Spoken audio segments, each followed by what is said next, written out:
Bien, vamos entonces a arrancar con la unidad de sistema circulatorio. ¿Qué pasa con esta unidad? Bueno, primero que todo, el aparato circulatorio, también llamado sistema circulatorio, está formado por un lado por el sistema cardiovascular, que obviamente va a circular por este sistema sangre, y por el sistema linfático, por donde va a circular linfa. Quiere decir que nosotros primero vamos a ver el sistema cardiovascular, vamos a ver todo lo que es el recorrido de la sangre, cómo está formada, y después vamos a ver el sistema linfático, donde vamos a ver que la linfa circula también por vasos linfáticos. Ahora, ¿cuál es la función? Ya que nosotros nos vamos a concentrar en esta primera parte, en el sistema cardiovascular. La realidad es que nuestro sistema cardiovascular va a estar formado por el corazón, va a estar formado por arterias, venas, capilares, vénulas, arteriolas, y este sistema cardiovascular tiene como función, gracias a que la sangre es quien circula por ahí, transportar nutrientes, entre ellos transportar oxígeno a cada una de nuestras células, también transporta hormonas, transporta enzimas y transporta desechos. Por ejemplo, el dióxido de carbono es un desecho. Entonces, el dióxido de carbono también va a ser transportado por este sistema. También hay otro producto de desecho que nosotros transportamos, que es la urea, que es un desecho nitrogenado que nosotros obtenemos cuando degradamos proteínas. Ese desecho que queda del nitrógeno, nosotros lo transportamos en sangre y lo eliminamos después vía aparato excretor. Entonces, nuestra sangre no solamente se va a encargar del transporte de sustancias nutritivas, sino también que se va a encargar del transporte de desechos, enzimas, hormonas. La mayoría de las sustancias que transportamos, las transportamos en el plasma, que es la parte líquida de la sangre, excepto el oxígeno, que el oxígeno va unido a los glóbulos rojos, es decir, va unido a la hemoglobina de los glóbulos rojos. El resto de la mayoría de las sustancias que transportamos, las transportamos por el plasma, es decir, por la parte líquida de nuestra sangre. Entonces, como en cada unidad, lo primero que ustedes van a ver es la evolución de los sistemas cardiovasculares. Acá primero les aparece los poríferos, los nidarios y los nemátodos. Antes de meterme puntualmente en este grupo, les quiero hacer una aclaración. Es que en los vertebrados, que somos nosotros, entre otros, transportamos sangre. Pero los invertebrados, en sus sistemas cardiovasculares, transportan hemolinfa. Entonces, ojo con esto, porque no es lo mismo, ¿sí? Repito, los vertebrados transportamos sangre, los invertebrados transportan hemolinfa. Entonces, ahora sí nos vamos a meter un poquito más en lo que es la diversidad de los distintos sistemas circulatorios, diríamos, algunos no tienen un sistema en sí, de los distintos animales. Por ejemplo, los poríferos, que ustedes lo vieron, los nidarios, los nemátodos, no poseen sistema circulatorio, sino que su intercambio lo hacen por medio de difusión simple, como ven acá. ¿Ven? Por ejemplo, pueden tener poros o directamente a través del epidermis del animal. Entonces, ¿por qué es importante? Y porque mediante esos poros o mediante el epidermis van a tomar oxígeno y van a eliminar dióxido de carbono. Básicamente ese es el intercambio gaseoso más importante que nosotros hacemos. A ver, nosotros este intercambio gaseoso lo hacemos en cada una de las células de nuestro cuerpo y también lo hacemos en los alvéolos, donde cedemos al alvéolo dióxido de carbono y tomamos oxígeno. Y a cada una de las células de nuestro cuerpo, nosotros le cedemos oxígeno, la sangre mejor dicho, le cede oxígeno y toma dióxido de carbono. Entonces, estos animales que ustedes tienen acá no cuentan con un sistema circulatorio diferenciado. El intercambio lo hacen directamente por poros, obviamente los poríferos, o a través de la piel. ¿Qué pasa con los moluscos y los artrópodos? Acá tienen un sistema circulatorio abierto. Y me voy a concentrar en la palabra abierto. ¿Por qué? Porque ya van a ver que nosotros y otros animales tenemos sistema circulatorio cerrado.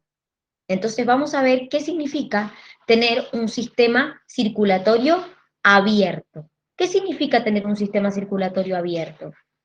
Significa que la sangre va a conducirse por vasos, ¿sí? Por conductos. Ustedes siempre imagínenselo como cañerías por donde va esa sangre, pero hay una particularidad, que es que la sangre se va a volcar formando lagunas. Entonces esas lagunas se llaman hemocele. ¿Qué quiere decir esto? Nosotros, chicos, para que se den una idea de la comparación, bombeamos sangre, esa sangre recorre arterias, venas, capilares, y cuando retorna al corazón, retorna por esos mismos vasos. ¿Sí? Es un circuito cerrado.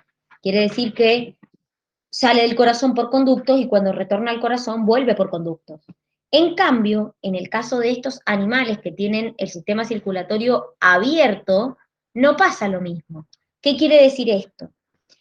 Hay una cierta cantidad de vasos conectados al corazón, pero la sangre, cuando llega a los tejidos, se vuelca en esos tejidos. No sigue por conductos, sino que se vuelca en los tejidos y se forman lagunas que se le llama hemocele. Entonces después, desde esa hemocele, el líquido, o sea, la sangre, retorna al corazón. Pero lo que me interesa que entiendan acá es que en el sistema circulatorio abierto hay una formación de lagunas. ¿Qué quiere decir? La sangre viene por el corazón, va por vasos, pero cuando tiene que llegar a un tejido, se vuelca y forma como una laguna. Eso es un sistema circulatorio abierto. En nosotros eso no pasa. En nosotros el corazón bombea sangre, sale por arterias, llega al tejido, vuelve por venas y nunca sale de ese conjunto de cañerías que nosotros tenemos. Entonces, eso significa tener un sistema circulatorio abierto. Miren lo que pasa con los anélidos. Por ejemplo, en el anélido yo ya tengo un sistema circulatorio cerrado. ¿Qué quiere decir esto? Que va a ir por cañerías y va a volver por cañerías al corazón. En el anélido, la particularidad que hay, que acá tienen la imagen, el anélido, por ejemplo, es la lombriz de tierra, que primero, primera gran diferencia que nosotros tenemos en el anélido. En el anélido, en vez de tener un solo corazón, tengo varios pares de corazones que impulsan la sangre a un vaso central y los vasos más pequeños recogen la sangre de los tejidos y la vierten en un vaso dorsal que la dirigen hacia adelante. Entonces, ¿por qué no vuelve hacia atrás la sangre? Porque tiene válvulas que impiden que la sangre retroceda. Entonces, fíjense, acá está el vaso dorsal y acá está el vaso ventral que tiene. Pero fíjense que tengo varios pares de corazones, no tengo un solo corazón como en el caso de nosotros. Pero sí, la sangre no se vuelca en lagunas, es decir, la sangre lo que ocurre es que, miren, ahí les están mostrando el recorrido, fíjense cómo la sangre va siguiendo este recorrido. Ahora, fíjense que acá no se vuelca en el tejido en forma de lagunas, no es un sistema circulatorio abierto, es un sistema circulatorio cerrado. Tenemos 5 pares de corazones, entonces la sangre va por conductos hacia el corazón y vuelve por conductos. Nunca se sale de ese circuito de cañerías, diríamos, o de ese circuito de vasos. Pasamos a los peces. Acá también tenemos un sistema circulatorio cerrado, pero distinto. Ustedes me van a decir, bueno, pero es parecido a lo que vemos en nosotros. Bueno, sí, es cerrado, como nosotros. Nosotros también tenemos sistemas circulatorios cerrados, pero en realidad tiene sus diferencias. ¿Por qué tiene sus diferencias? Porque es un sistema circulatorio cerrado simple. Van a ver que nosotros tenemos un sistema circulatorio cerrado doble, y a su vez ese sistema doble puede ser doble completo o doble incompleto. En este caso es un simple. ¿Qué quiere decir esto? Miren, esta es el corazón de un pez. Tengo un solo ventrículo y una sola aurícula. Nosotros tenemos dos aurículas, dos ventrículos. Pero no es solamente eso. Les cuento una cosa, me imagino que alguna vez habrán visto en la escuela, cuando han visto nuestro sistema circulatorio, aunque sea o en algún manual, habrán visto que el sistema circulatorio nuestro, cuando nosotros nos los pintan mitad rojo, mitad azul. No es que la sangre sea azul, chicos. Es que cuando nosotros hablamos de cantidad de o composición de la sangre, nosotros vemos que la sangre que nosotros pintamos como roja, diríamos, es sangre oxigenada. ¿Qué quiere decir esto? Que tiene más proporción de oxígeno y menos proporción de dióxido de carbono. En cambio, la sangre que uno la pintan, diríamos, como azul, es sangre que tiene más cantidad de dióxido y menos cantidad de oxígeno, entonces le llamamos sangre carboxigenada. Bueno, lo mismo pasa en todos los esquemas que vamos a ver. Cuando vean sangre azul, no es que tenga sangre azul, es que por convención a la sangre carboxigenada se la pinta de ese color como para distinguirla de la sangre oxigenada. Entonces miren lo que pasa en el pez. En el pez tengo un solo ventrículo y una sola aurícula. Entonces, ¿qué pasa? La sangre sale del corazón, la sangre carboxigenada sale del ventrículo. De ahí, esta sangre tiene alta composición de dióxido de carbono. Va hacia las branquias y en las branquias hace el intercambio con el medio. ¿Qué quiere decir? Perdón. ¿Qué quiere decir esto que hace el intercambio con el medio? Y cede dióxido de carbono y toma oxígeno. ¿Qué quiere decir? Que a partir de acá la sangre pasa a ser oxigenada, porque ha cedido dióxido al medio y ha tomado oxígeno del medio. Entonces esa sangre que ahora es oxigenada, por eso ustedes la ven pintada de roja, va hacia el cuerpo del pez, del animal, recorre todo su cuerpo, oxigena todo su cuerpo, pero toma dióxido de carbono del cuerpo del animal. Entonces se vuelve a carboxigenar. Quiere decir que al corazón de este pez solo llega un solo tipo de sangre que es carboxigenada.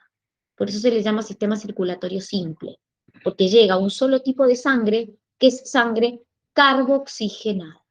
Entonces, sale por el ventrículo, ingresa por la aurícula, pero la única sangre que llega al corazón de este pez es sangre con alta proporción de dióxido de carbono y menos proporción de oxígeno. En los que tenemos sistema circulatorio doble, tanto al corazón llega sangre carboxigenada como oxigenada. Entonces esa es la diferencia entre el sistema circulatorio simple y el sistema circulatorio doble. El sistema circulatorio cerrado doble, al corazón llega la sangre oxigenada y la carboxigenada. Vamos entonces con los que tienen sistema circulatorio cerrado doble. Nosotros todavía no. Este es doble incompleto. ¿Por qué? Porque el corazón de estos animales, chicos, que son los anfibios y los reptiles, tiene dos aurículas, pero un solo ventrículo. ¿Qué quiere decir? A esta aurícula llega sangre oxigenada, que viene obviamente de los pulmones del animal. A esta aurícula llega sangre carboxigenada, que viene del cuerpo del animal. Pero hay un solo ventrículo. Entonces la sangre oxigenada y carboxigenada pasan al mismo ventrículo. Entonces por eso se le llama sistema circulatorio doble incompleto, porque yo tengo dos aurículas y un solo ventrículo. Tiene 3 cámaras el corazón. Acá hay una excepción que es el cocodrilo, que tiene 4 cámaras. Tiene 2 aurículas y 2 ventrículos como nosotros. El resto de los anfibios y los reptiles tienen 2 aurículas y un solo ventrículo. Entonces, la sangre pasa al ventrículo y se mezcla parcialmente en el ventrículo, ¿sí? A pesar de que el ventrículo no tiene una división, la sangre se mezcla parcialmente, no hay tanta mezcla de sangre. Entonces, desde un ventrículo la sangre es oxigenada, es conducida al cuerpo, y la sangre carbooxigenada a los pulmones. ¿Mm? Entonces, repito, por más que acá se junten las dos, no hay una mezcla de las dos. No es que se mezclan y va todo a todos lados después. No, de la sangre oxigenada va al cuerpo y la sangre carbooxigenada va a los pulmones. Entonces, ¿por qué? Profe, Dime.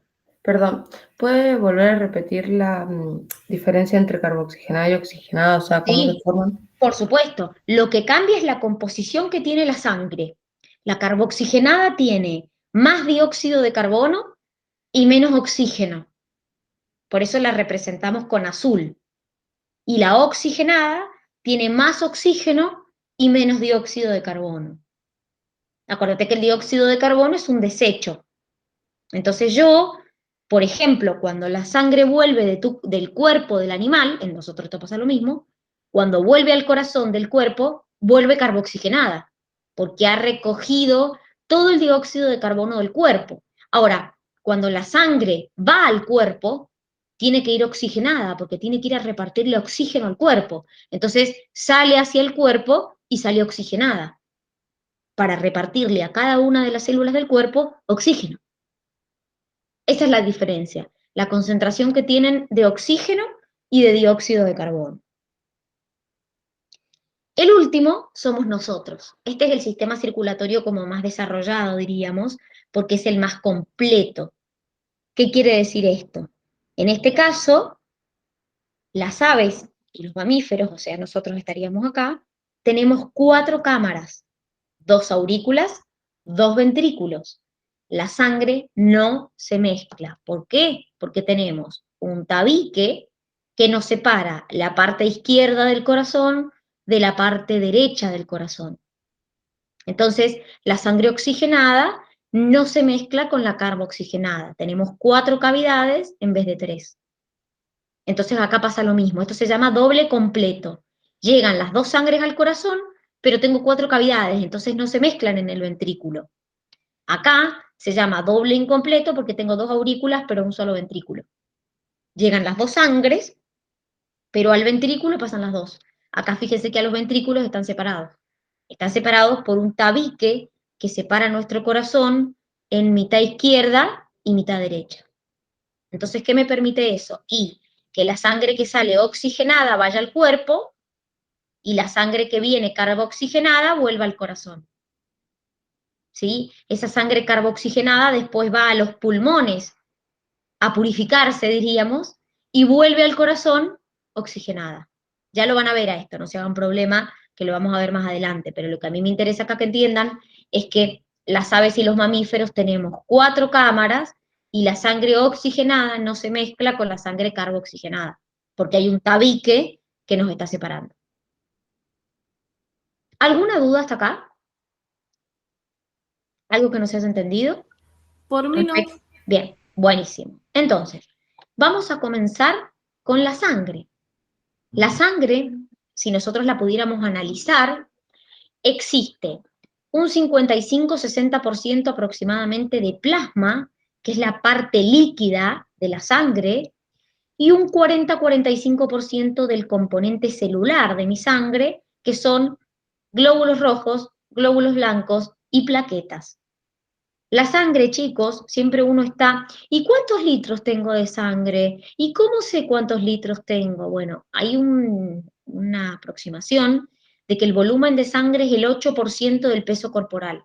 O sea, aproximadamente una persona que pesa 75 kilos, tiene 6 litros de sangre. Quiere decir que no tenemos todos lo mismo, chicos, de sangre.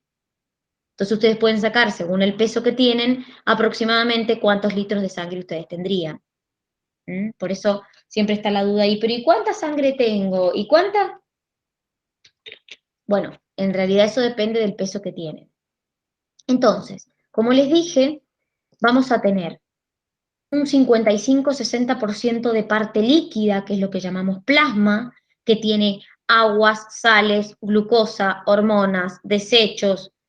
También vamos a ver enseguida que tiene 3 proteínas importantes que son las albúminas, las globulinas y el fibrinógeno en el plasma. Y después la parte sólida, que es la fracción celular, que es entre el 40 y el 45%, que son las células sanguíneas, glóbulos rojos, glóbulos blancos y plaquetas. Entonces, acá hay un concepto que se llama hematocrito. Miren, acá está la composición, fíjense, plasma 55-60%, células de la sangre 40-45%. Obviamente de todas estas células, las que predominan son los eritrocitos o glóbulos rojos, son los más abundantes de todo lo que tenemos en la sangre. Entonces, Profe, dime, ¿eso cómo es lo del hematocrito? Eso es porque a ahora veces lo, cuando te dan estudios, ahora lo iba a explicar. El hematocrito, por definición, es el porcentaje que ustedes tienen de células o el valor o el volumen ocupado por células de la sangre. ¿Qué quiere decir? De todo el volumen de sangre, ¿qué porcentaje es ocupado por células? Ya dijimos que ese porcentaje va entre 40 y 45%. Pero de ese porcentaje, casi la totalidad, el 99%, son glóbulos rojos. Entonces quiere decir que el hematocrito es un parámetro que nosotros podemos usar para cuantificar cómo estamos nosotros de glóbulos rojos, es decir, para analizar, por ejemplo, si nosotros tenemos una anemia, porque el hematocrito te representa el porcentaje de volumen de sangre ocupado por células. El porcentaje tiene que ser entre el 40 y el 45%, y de ese porcentaje, casi la totalidad, el 99%, son glóbulos rojos. Entonces, cuando a una persona le hacen análisis, no solamente le piden el conteo de glóbulos rojos, de plaquetas, de glóbulos blancos, sino piden el hematocrito. El hematocrito me puede indicar, por ejemplo, anemias. Ojo que las anemias, chicos, no solamente son por carencia de hierro, hay como una cierta idea de que solo el hierro me da anemia o solo el déficit de hierro me causa anemia. Es verdad que hay un tipo de anemia que se llama anemia ferropénica, que es por déficit de hierro, pero también, por ejemplo, si a mí me falta vitamina B12, también tengo una anemia y en ese caso no tiene nada que ver con el hierro, es por una carencia vitamínica y no de hierro. Ya los van a ver un poquito más adelante, pero como para que se den una idea. Entonces, ustedes en el hematocrito, cuando se hacen, siempre tienen que tener por encima de 40-42%. Lo normal es entre 40 y 45%. Y de ese porcentaje, casi la totalidad son glóbulos rojos. Porque como yo les dije, los más abundantes son los glóbulos rojos en la sangre. Comparado con los glóbulos blancos y las plaquetas, los glóbulos rojos predominan muchísimo más respecto a los glóbulos blancos y las plaquetas. Miren, esperen que ya les cambio la diapo. Antes de empezar a ver el plasma, vamos a tener que ver lo siguiente. Genial, nosotros dijimos que tenemos células sanguíneas. Bien, bueno, ¿y esas células sanguíneas dónde se forman? Esto ya lo hemos estado viendo. Las células sanguíneas en el feto se forman en el hígado y en el vaso. Cuando somos niños, en la médula ósea de todos nuestros huesos. Cuando crecemos, cuando somos adolescentes y cuando somos adultos, solamente producimos células sanguíneas en la médula ósea de los huesos largos, nada más, que es lo que nosotros llamamos médula ósea roja. ¿Cómo se llama el proceso de formar células sanguíneas? Hematopoiesis. Acuérdense que nosotros vimos que las células sanguíneas vienen lo vimos en tejido hematopoyético, cuando vimos allá la unidad de tejidos, vimos que vienen de lo que se llama células totipotenciales o pluripotenciales, porque son células que me pueden dar origen a un glóbulo rojo, a un leucocito o a una plaqueta. Ahora, ¿todas las células sanguíneas duran lo mismo? ¿Viven lo mismo? No. De hecho, hasta incluso dentro del mismo grupo de células sanguíneas, ustedes van a tener distinto tipo de duración. Les doy una idea más o menos. Los glóbulos rojos o eritrocitos viven entre 100 y 120 días. ¿Cómo hacen para eliminarse o para morirse los glóbulos rojos? Bueno, se marcan con el sistema de complemento con fragmentos C3 y vienen los macrófagos y se los comen, en criollo. Esto se produce principalmente en el vaso, también puede haber en el hígado, pero la destrucción de los eritrocitos es gracias a macrófagos. Y un eritrocito te dura entre 100 y 120 días. Las plaquetas, miren, de 7 a 8 días duran nada más. Miren la diferencia. Y en el caso de la parte de la serie blanca, bueno, acá es medio difícil establecer una vida. ¿Por qué? Porque, por ejemplo, los linfocitos, que ustedes los vieron, depende. Porque hay linfocitos que duran para toda la vida, hay linfocitos que duran años, hay linfocitos que duran meses. Entonces, estos linfocitos es muy difícil establecer cuánto viven. En cambio, los granulocitos y los monocitos tienen generalmente una vida de horas, porque son los primeros que van a pelear. Entonces, los granulocitos y los monocitos generalmente duran horas y se mueren. Quiere decir que las distintas células sanguíneas tienen distinto tiempo de vida, básicamente. Bien, empezamos con el plasma. Pero, profe, una pregunta. Dime lo que O sea, quieras. ¿qué va a determinar que duren más o menos? Por ejemplo, no sé, una plaqueta. No, en realidad está relacionado con la vida útil de la célula, Martín. O Ah, sea, bien. como las plaquetas participan en procesos de coagulación y van al choque, porque básicamente vos te lesionás y ahí van las plaquetas, lo mismo pasa con la serie blanca, ponele los granulocitos y los monocitos, al ser los primeros que vos ponés a prueba cuando vos tenés algún agente extraño, y son los primeros que van a luchar. Entonces, claramente viven menos. Un glóbulo rojo, la función que tiene es transportar oxígeno. Entonces, por eso viven un poco más de tiempo que una plaqueta o que un granulocito y un monocito, porque no van a participar en la defensa ni tampoco en una herida. Entonces, su duración en días es mayor. Ahora, si yo comparo, por ejemplo, un glóbulo rojo con un linfocito memoria, y un linfocito memoria a lo mejor me dura toda la vida. Un linfocito B memoria, por ejemplo. A lo mejor me dura toda la vida. Y puede pasar, y sí, puede pasar. Por eso, en la parte de los linfocitos, es tan difícil establecer un tiempo de vida, porque hay linfocitos memoria que te van a durar toda la vida, hay algunos que te van a durar 10 años, dependiendo del linfocito memoria que sea, por ejemplo. Y después, si vos te pones a fijar, acordate que cuando nosotros vimos los linfocitos B, por ejemplo, nosotros dijimos que se dividían en célula plasmática y célula memoria. La memoria duraba más tiempo, pero la plasmática vivía unos días. O sea que también ahí tengo que hacer una diferenciación. Una célula memoria me puede durar mucho más tiempo y una célula plasmática durarme mucho menos. Por eso es tan difícil establecer la vida útil, diríamos, de esas células. Porque justamente también en el proceso, por ejemplo, de activación de un linfocito B o de un linfocito T, uno lo dividía en activo y memoria. Entonces el memoria va a durar más tiempo. El activo, no. Entonces por eso es tan difícil establecer un tiempo de vida, ¿sí? Está Profe, relacionado Ah, más que bien, gracias, profe. con... De nada, Martí. ¿Qué me ibas a preguntar? yo no sé si lo noté bien. Vertebrados, nosotros teníamos sangre, invertebrados tenían endolinfa. Hemolinfa. Hemolinfa. Gracias. De nada. Bien.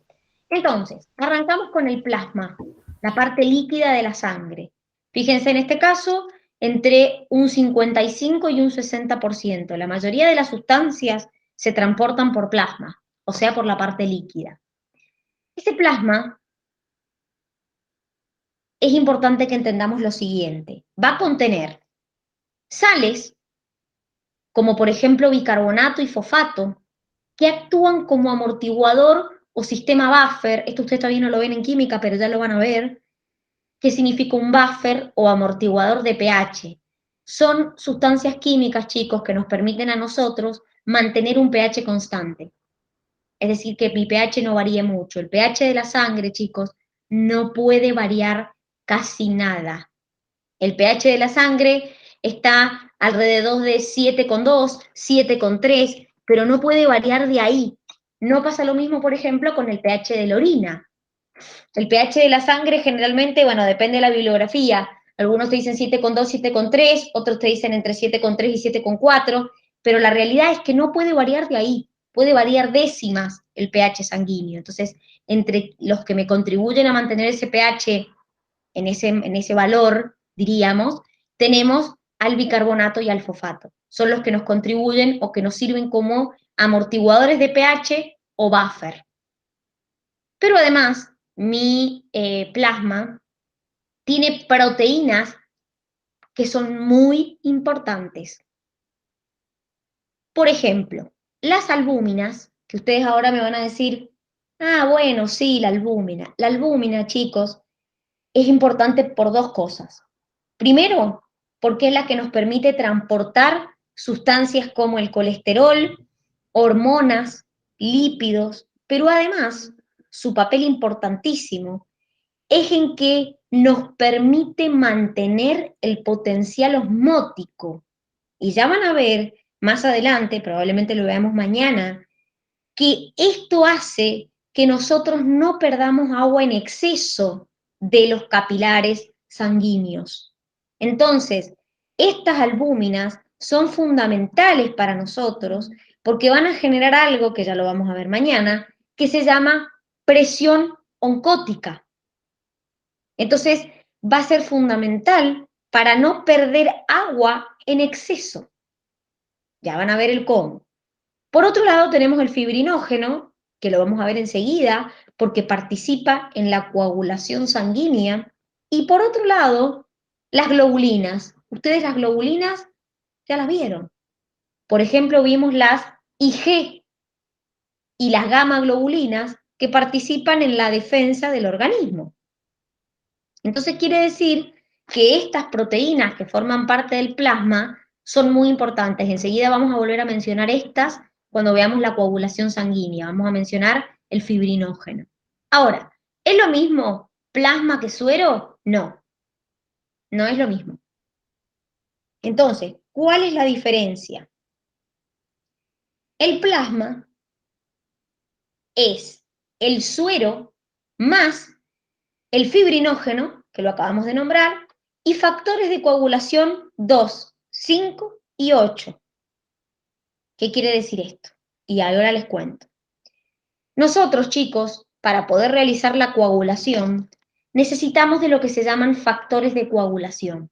Esos factores de coagulación son un montón, son distintos, se los menciona con un número romano, el 2, el 3, el 5, el 8, el 12, el 9, y esos factores actúan en forma de cascada, se activan en forma de cascada. Entonces, ¿qué es lo que ocurre? Sin estos factores de coagulación, ustedes tampoco podrían coagular. No alcanza solo con las plaquetas para poder hacer coagulación. Necesitamos de estos factores de coagulación y otros más, que ya vamos a ver, para poder hacer el proceso de la coagulación. Entonces, ¿cuál es la diferencia entre el plasma y el suero? El suero no contiene ni fibrinógeno ni factor de coagulación 2, 5 y 8. El plasma sí. El plasma es el suero más el fibrinógeno y estos factores de coagulación. Entonces, cuando a uno le preguntan, generalmente es una pregunta como bastante común, si es lo mismo el plasma que el suero. No, no es lo mismo el plasma que el suero, ¿sí? Es decir, si nosotros, por ejemplo, hacemos que la sangre se coagule y sacamos el coágulo, lo que queda se llama suero, para que se den una idea. Entonces, antes que me olvide, el plasma es un solvente polar porque la mayor parte del plasma está compuesto por agua. El 90% de este plasma que estamos viendo es agua. Obviamente también, como les dije, contiene proteínas, contiene sales, contiene hormonas que transporta, contiene enzimas, pero el 90% de nuestro plasma es agua. Entonces ese plasma se considera un solvente polar. Bien, vamos entonces a las células de la sangre. Empezamos con los eritrocitos o glóbulos rojos. Función, y ya lo dijimos, me permite el transporte de oxígeno. Es la manera en que el oxígeno se transporta. Estos glóbulos rojos, chicos, contienen en su interior hemoglobina. La hemoglobina es una proteína que contiene un grupo que se llama hemo, que es a donde se une el oxígeno para transportarse. También le da viscosidad a la sangre. Estos eritrocitos en realidad cambian, a ver, si ustedes me preguntan, bueno, ¿y cuánto es lo normal de eritrocitos? Y la realidad es que depende si sos hombre o mujer. Generalmente las mujeres tenemos un poquito menos, de 4 a 4,5 millones por milímetro cúbico. Un hombre tiene 4,5 millones, 5 millones de glóbulos rojos por milímetro cúbico de sangre. ¿Qué particularidad tiene este glóbulo rojo o eritrocito? Estos glóbulos rojos o eritrocitos, cuando maduran, expulsan el núcleo, expulsan las mitocondrias, expulsan el citoplasma y quedan como literalmente bolsitas llenas de hemoglobina. Un glóbulo rojo contiene 265 millones aproximadamente de moléculas de hemoglobina. Si ustedes me preguntan, bueno, Dani, ¿qué es un glóbulo rojo maduro? Yo les diría una bolsita que contiene hemoglobina. ¿Por qué? Porque el glóbulo rojo maduro pierde, expulsa el núcleo, expulsa el citoplasma, y entonces de esa manera solo queda como una bolsita llena de hemoglobina. El glóbulo rojo deriva del eritroblasto. Acuérdense que dime, ¿Y qué función tiene en nosotros la hemoglobina? es la que se encarga de unirse al oxígeno para transportarlo. Es lo que acabo de decir. Nuestra manera de transportar oxígeno por el cuerpo es unido a la hemoglobina que se encuentra dentro del glóbulo rojo. El glóbulo rojo adentro está lleno de hemoglobina. Cada una de esas moléculas de hemoglobina se unen a oxígeno y así lo transportan.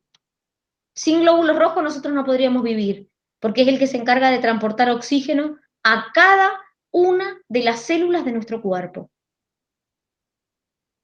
Entonces, los glóbulos rojos, ahí les dicen más o menos el diámetro, tienen entre 7 a 8 micrómetros y 2 micrómetros de grosor. Es más grande que un capilar, un glóbulo rojo. Entonces, como son más grandes, para poder pasar a través de los capilares, tienen forma de rosquilla o de disco bicóncavo, que hace que se curven, se tuerzan, se plieguen y así puedan pasar por los capilares, que es esa formita que tienen acá. No es redondito, ¿sí? Sino que tiene como esta forma de rosquilla, entonces eso les permite curvarse, torcerse, plegarse para poder pasar por los capilares sanguíneos, que como les dije son más grandes que los capilares. Entonces, importantísimo en el glóbulo rojo, y sí, porque es quien transporta el oxígeno a cada una de las células de nuestro cuerpo. ¿De dónde viene el glóbulo rojo o eritrocito?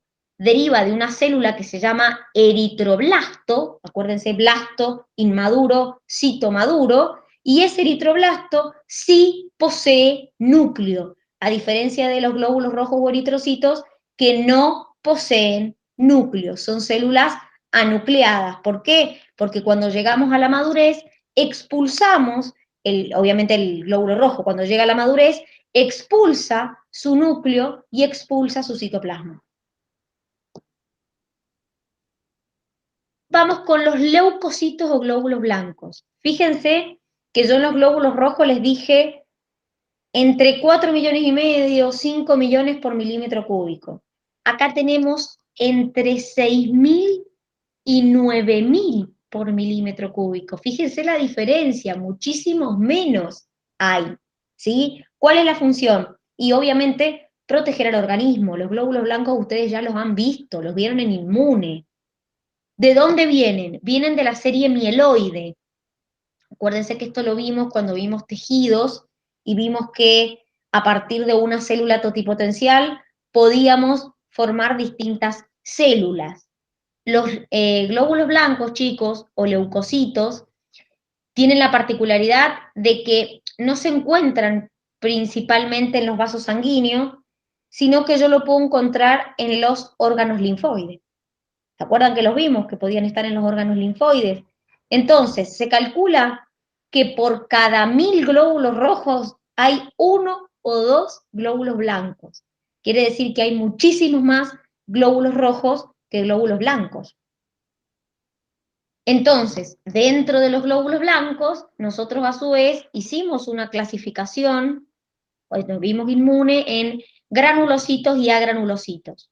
Los granulocitos tenían gránulos en su citoplasma, que eran lisosomas, donde teníamos neutrófilos, eosinófilos y basófilos. Los neutrófilos eran los más abundantes, entre un 50 y un 70%. Hacían procesos fagocíticos, miren, viven aproximadamente 6 horas. ¿Cómo se llamaba cuando el neutrófilo se moría? ¿En qué se transformaba? Lo vieron en inmune.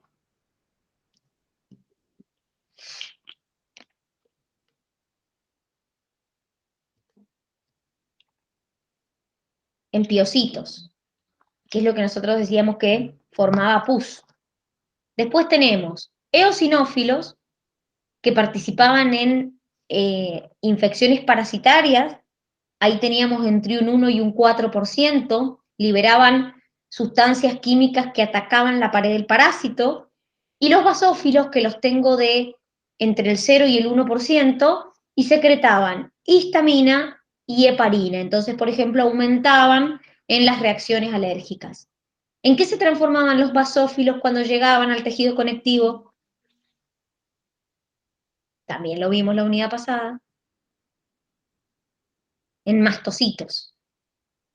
Después tenemos los agranulocitos, donde tenemos monocitos y linfocitos. Monocitos hay entre un 2 y un 8%, y cuando llegaban al tejido conectivo se convertían en macrófagos, que ya dijimos que los macrófagos son fagocíticos, pero además de ser fagocíticos, eran células presentadoras de antígeno los macrófagos. Entonces el monocito, cuando llegaba al tejido conectivo, se convertía en macrófago. Dentro de los macrófagos, que nosotros estamos hablando, estos monocitos que se convierten en macrófagos, vamos a tener las células de Kupffer en el hígado, son macrófagos. Vamos a tener también la microglía, que también la vimos que eran células fagocíticas, y también hay macrófagos en los alvéolos pulmonares. Entonces, el macrófago no solamente hacía procesos fagocíticos, sino que también actuaba como célula presentadora de antígeno. Lo vimos en la unidad pasada. Y después tenemos los linfocitos. Y ojo acá, porque acá me hablan de un porcentaje del 20 al 40%. De hecho, ustedes tienen un cuadrito en el cuadernillo en la página 10, donde les hablan de más o menos la composición que hay en total de todos los glóbulos blancos, y el 50-70% son neutrófilos, el 20 al 40% son linfocitos, pero ojo chicos, porque de esa composición de linfocitos, en sangre solamente encuentro un 2%, el 98% se encuentra en los órganos linfoides. ¿Qué quiere decir eso? Que es más probable que encuentre un linfocito en un órgano linfoide que encuentre un linfocito circulando, porque solamente el 2% de los linfocitos circulan o se encuentran en sangre. El resto, la gran mayoría, se encuentran en los órganos linfoides. Y los últimos, las plaquetas. Última estructura que compone la sangre. Ojo con esto, porque las plaquetas no son células, son restos citoplasmáticos, son fragmentos de citoplasma de una célula, por lo tanto, no tienen núcleos, las plaquetas, pero sí tienen mitocondrias. Las plaquetas, obviamente, también se les llama trombocitos, y su función es intervenir en la coagulación sanguínea. Hay aproximadamente 300.000 por milímetro cúbico. Miren, compárenlo igual, por ejemplo, con un glóbulo rojo. Fíjense que tengo mucho más glóbulos rojos que plaquetas y que glóbulos blancos. Dijimos que duran entre 7 y 8 días, su vida media, y vienen de una célula que se llama megacariocito. Entonces la plaqueta no es una célula, chicos, es un fragmento celular, es un fragmento de otra célula, ¿sí? Las plaquetas, obviamente, las vamos a encontrar participando en el proceso de coagulación. La plaqueta en su membrana, en la membrana de la plaqueta, tiene receptores de colágeno, tiene fibrinógeno y tiene un factor que se llama factor de pared vascular, y dentro encuentro sustancias como glucógeno, lisosomas, serotonina, factor de crecimiento derivado de plaquetas y factores de coagulación. Entonces las plaquetas van a participar en el proceso de coagulación. Entre el 60 y el 75% del total de plaquetas circula en sangre y el resto se encuentra principalmente en el vaso. Entonces, vamos a hablar del proceso de la coagulación. ¿Qué es la hemostasia? Es un mecanismo para evitar perder sangre en una hemorragia. Cuando nosotros hablamos de este proceso, chicos, hablamos de distintas etapas. No es que, ay, se me rompió la piel, listo, chau, se coaguló. No es tan simple como eso. Va a haber una conversión del fibrinógeno en fibrina, ya vamos a ver, pero también acá van a intervenir no solamente nuestras plaquetas que estamos viendo, sino los factores de coagulación, que ya les dije más antes, les dije que estos factores de coagulación se nombran con número romano, estos factores de coagulación se activan en forma de cascada. ¿Qué quiere decir esto? Un factor de coagulación me activa otro, otro, y así se va activando como una cascada. Entonces, para poder cerrar una herida, lleva pasos, lleva etapas. El primer paso es lo que llamamos la vasoconstricción local. Dañé un vaso, una arteria, una vena, un capilar, lo que sea, y lo que va a tratar de hacer ese vaso es contraerse. ¿Para qué? Y para evitar seguir perdiendo sangre. ¿Cómo hace para contraerse? Bueno, primero, el sistema nervioso simpático va a contraerse. Va a tratar de contraer la pared de ese vaso sanguíneo. Y además, las plaquetas que van al lugar donde se produce la lesión liberan una sustancia que se llama serotonina, que también es vasoconstrictora. Entonces, ¿sirve? ¿Con esto solo se me cierra la herida? Y no, claramente que no. ¿Sí? Es el primer paso para empezar a tratar de no seguir perdiendo sangre. Contraer el vaso que se rompió para tratar de que no pierda tanta sangre. Segundo paso, se forma un tapón primario que es temporal.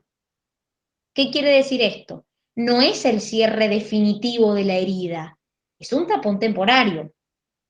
¿Cómo se forma ese tapón temporario? Miren, acá tenemos un cuadrito que ustedes también lo tienen en el apunte de clase. Obviamente van a intervenir las plaquetas en esa formación del tapón. Rompo el endotelio, que recuerden que el endotelio es la pared de mi vaso sanguíneo. ¿Qué pasa? Las plaquetas que estaban en sangre toman contacto con el colágeno que se encuentra en el espacio subendotelial. Se activan las plaquetas. ¿Qué empiezan a hacer esas plaquetas? Primero, a secretar serotonina, porque ya dijimos que eso me contrae el vaso sanguíneo. Pero por otro lado, empiezan a adherirse entre sí las plaquetas y a agregarse, a pegarse entre sí las plaquetas, a unirse y a pegarse para tratar de cerrar la herida. Entonces llaman a más plaquetas para que más plaquetas concurran a la zona de la lesión, y no solamente eso, sino que también para tratar de agruparse entre todas y formar el tapón. Ahora, esto es un tapón temporario, no está cerrada la herida. Viene la tercera parte, que es cuando nosotros llamamos coagulación sanguínea. Acá sí se forma el tapón definitivo. para esta etapa yo necesito a los factores de coagulación, que como ya les dije, se nombran con números romanos. Entonces, ¿qué significa esto? Como les dije yo, los factores de coagulación se nombran con números romanos y se van activando en forma de cascada.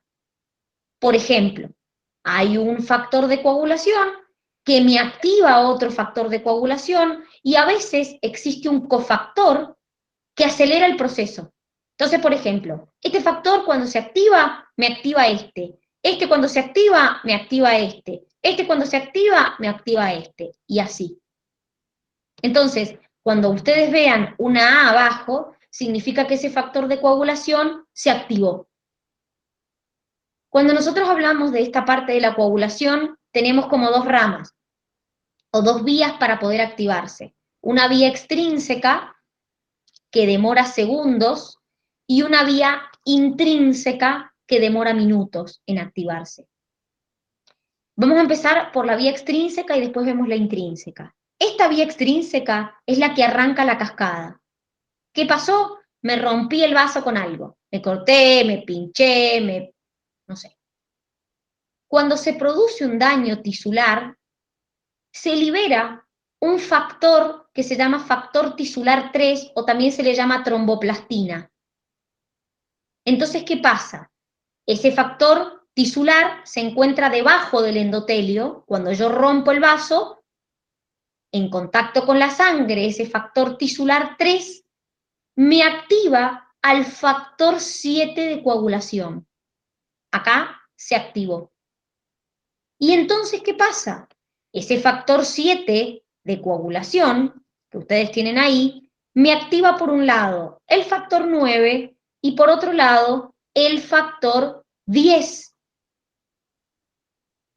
Repito, en la vía extrínseca se expone el factor tisular 3, que se encuentra en el espacio subendotelial. Entonces, ese factor tisular me activa el factor 7 y el complejo del factor 3 con el factor 7 activa al factor 9 y al factor 10. Esto se llama vía extrínseca, es mucho más rápida. Ahora, existe una vía intrínseca, que es una vía que me amplifica el proceso. Esta dura minutos. Es mucho más lenta, es más lenta, no es mucho más lenta, es más lenta, pero esta es una vía intrínseca. ¿Qué quiere decir esto? Que en este caso amplifica la respuesta de este. Entonces, ¿qué pasa con esta vía intrínseca?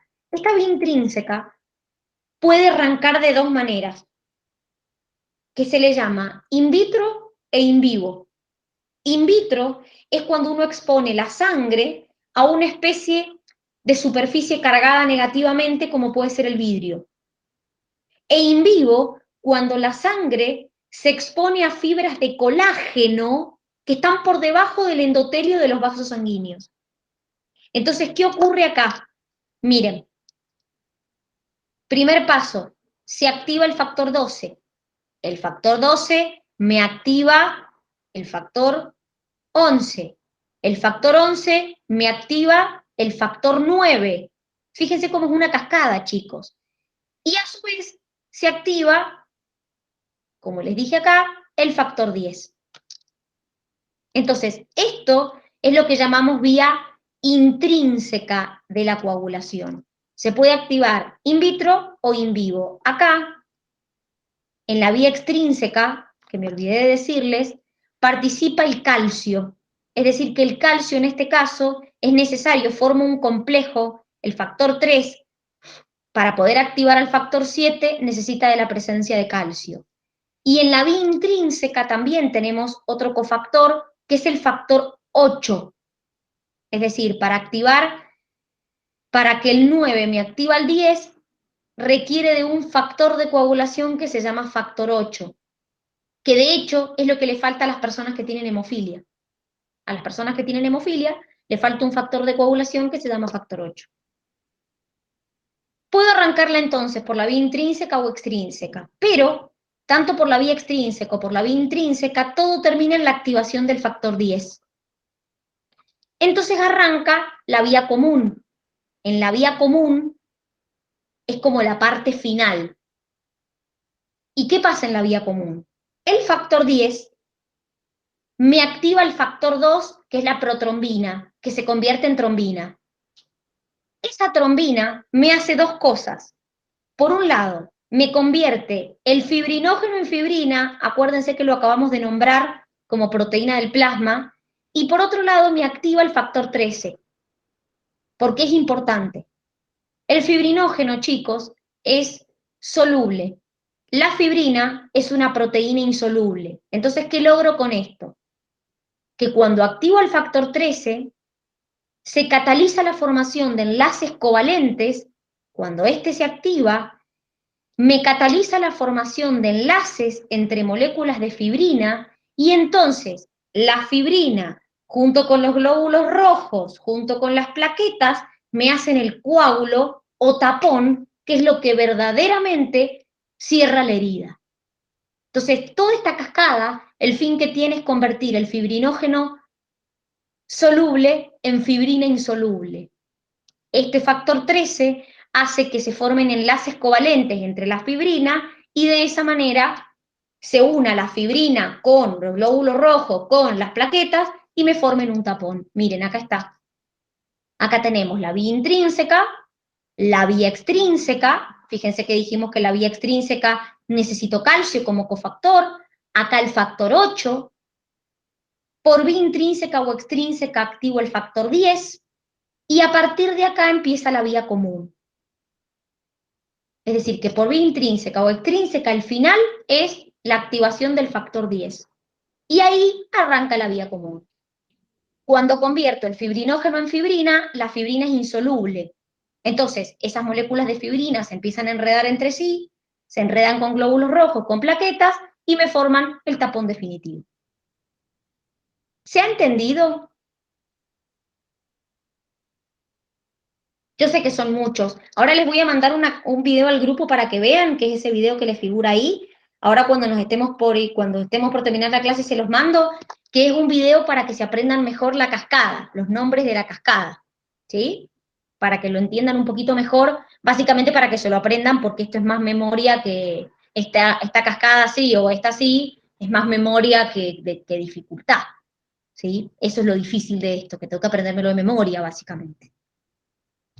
Pero ¿qué pasaría si yo cierro la herida y sigo coagulando, coagulando, coagulando? ¿Qué pasaría? Se formarían trombos.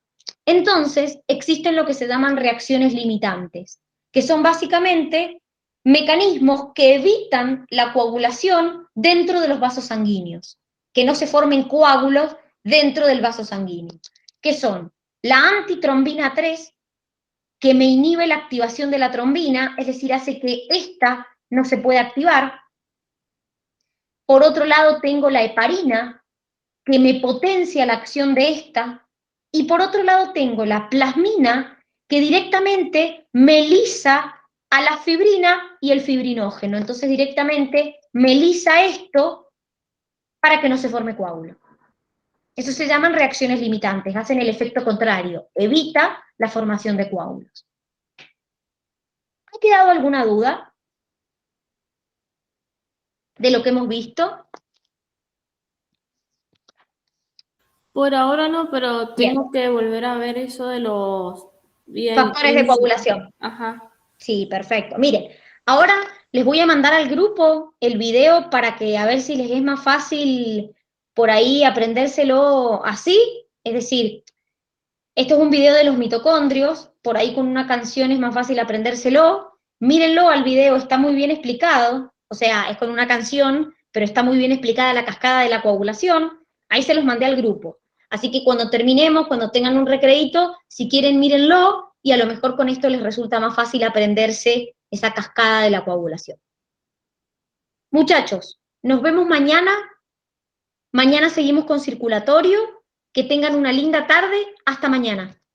Nos vemos, profe, igual. Nos vemos mañana. Chau, chau. Nos vemos.